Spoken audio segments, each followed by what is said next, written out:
Saudi അറേബ്യയിലെ Indian എംബസിയുടെ പ്രവർത്തനങ്ങൾ ഏകപക്ഷീയമാവുന്നതിൽ പ്രതിഷേധം ശക്തമാകുന്നു. എംബസി നടത്തുന്ന പല പ്രവർത്തനങ്ങളിൽ നിന്നും മലയാളി സമൂഹത്തെ മാറ്റി നിർത്തുന്നതായാണ് പരാതി. മലയാളി സംഘടനകളുടെ കൂട്ടായ്മയായ NRK ഫോറമാണ് പ്രതിഷേധവുമായി ഇപ്പോൾ രംഗത്ത് വന്നിരിക്കുന്നത്. സൗദി അറേബ്യയിലെ ഇന്ത്യൻ എംബസി താൽപര്യങ്ങൾ ഏകപക്ഷീയമാക്കുന്നതിനെതിരെ മലയാളി സംഘടനകളുടെ കൂട്ടായ്മയായ NRK ഫോറം പ്രതിഷേധിച്ചു.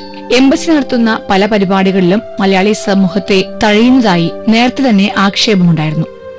പുതിയ അംബാസിഡർ വന്നതിന് ശേഷം മലയാളികളുടെ കലാ സാംസ്കാരിക പരിപാടികൾക്ക് എംബസി ഓഡിറ്റോറിയം നൽകാറില്ല. ഈ അംബാസഡർ എന്ന് പറയുന്ന ആളിന് ഒരു ദിവസം പോലും ഈ റിയാദ് എംബസിയിൽ എത്രയും പെട്ടെന്ന് ഇവിടുന്ന് സ്ഥലം മാറ്റണമെന്നാണ് എനിക്ക് പറയാനുള്ളത്. ഞാൻ ഈ പൊതുജനത്തിന്റെ വികാരം ഉൾക്കൊണ്ടുകൊണ്ട് പറയുന്നതാണ്. ജനാധിപത്യ ഭാരതം, ജനാധിപത്യ വിശ്വാസികളായ നമ്മൾ തിരഞ്ഞെടുത്ത ഗവൺമെന്റ് ഇത്തരത്തിലുള്ള ഒരു അംബാസഡറെ ഇങ്ങോട്ട് പറഞ്ഞയച്ചത് തികച്ചും തെറ്റായി പോയി. എന്നാൽ അംബാസിഡർക്ക് താല്പര്യമുള്ള പരിപാടികളും ചില സംസ്ഥാനക്കാരുടേത് മാത്രമുള്ള പരിപാടികളും നടത്താറുണ്ട്. അതുപോലെ ഇന്ത്യൻ സ്കൂൾ ഓഡിറ്റോറിയവും മലയാളി സമൂഹത്തിന് നൽകാറില്ല. ഇതിനെതിരെ ശക്തമായ പ്രതിഷേധമാണ് 50ഓളം സംഘടനകളുടെ കൂട്ടായ്മയായ NRK ഫോറം നടത്തുന്നത്. ഞങ്ങൾ ആവശ്യപ്പെടുന്നത് ഇന്ത്യൻ എംബസി ശക്തമായ ഇടപെടലുകൾ നടത്തേണ്ടിയിരിക്കുന്നു.